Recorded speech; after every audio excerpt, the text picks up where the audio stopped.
रीना देख अश्रु की स्किन सांवली सी हो रही है।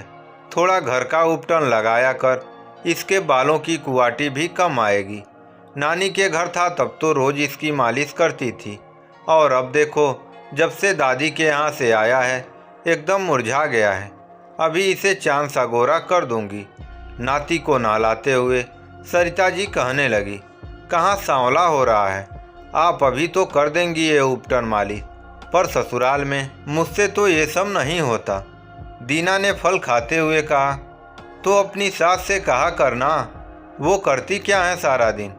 पोते पोतियों को नहलाने का खिलाने का दादी का भी फर्ज होता है। नन्हे अक्षय को काजल लगाते हुए सरिता जी ने कहा, दीप्ति भाभी थोड़ी सी सेव स्लाइस और देना। रीना ने किचन में जाकर कहा, और देखा कि दीप्ति उबकाई कर रही थी। क्या हुआ भाभी, ठीक तो हो ना? ये लो पानी पियो। नाश्ते में ज़्यादा खा लिया था क्या? रीना ने गिलास देते हुए कहा, नहीं दीदी, वो दूसरा महीना चल रहा है। कल रात को ही डॉक्टर की कंफर्म रिपोर्ट आई थी, बस इसलिए थोड़ा सा जी मचला रहा है। दीप्ति ने खुश होकर शर्माते हुए कहा, वाह माँ, बधाई हो, अब तो दूसरी बार दादी बनने जा रही हो। रीना ने हाल में आकर अपनी माँ से कहा, दूसरी बार मतलब? दीप्ति तुम पेट से हो और मुझे बताया तक नहीं। माँ जी, वो कल रात को ही कंफर्म रिपोर्ट आई थी, मैं बस बताने वाली ही थी कि। दीप्ति मुस्कुराते हुए बोली, वो सब तो ठीक है, पर ये दूसरा बच्चा किसके भरोसे किया है?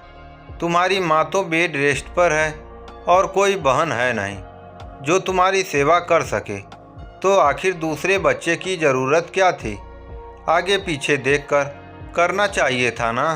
एक तो तेरा बेटा वंश पहले से ही बहुत नटखट, ऊपर से मेरे बेटे का ऑफिस रहेगा। मुझसे तो खुद से कोई काम नहीं होता, घुटनों में इतना दर्द रहता है। ऐसे में किसके भरोसे ये नई जिम्मेदारी ली है? एक ही औलाद बहुत है, सुख नसीब में हो तो कौन तुम्हें ऐसी हालत में संभालेगा? सरिता जी ने खींचते हुए कहा। सास की मुंह से ऐसी ओछी बात सुन दीप्ति हैरान रह गई। कोई इंसान इतना कैसे बदल सकता है? पिछले महीने ही अपने नाती को पूरा 2 महीने का करके बेटी को 4 महीने तक खूब खिला पिला कर उसकी सेवा चाकरी करके विदा किया था। घर को पिछले 4 महीनों से सिर पर उठा लिया था। बेटी को समय समय पर खाना देना, सार संभाल करना, अपने शरीर से बढ़कर देखभाल करना, यह सब सास को करते हुए दीप्ति ने देखा था। पर आज जब उसके दोबारा माँ बनने की खबर सुनी तो बिफर उठी। क्या बहू आपके घर की नहीं है? आप बेटी के जापे के लिए दिन रात तत्पर रहती थी और बहू के समय मुंह फेर रही हैं। मैंने अपने भरोसे पर दूसरा बच्चा किया है। आपको तो खुशी होनी चाहिए कि आपके घर में एक और कुलकारी गूंजेगी। आपके बेटे का परिवार पूरा हो जाएगा। वंश रोज कहता था, मम्मी मुझे एक छोटा भाई बहन चाहिए। मेरी और आपके बेटे की सहमति से ही यह फैसला किया है। और आप क्यों विचलित हो रही हैं?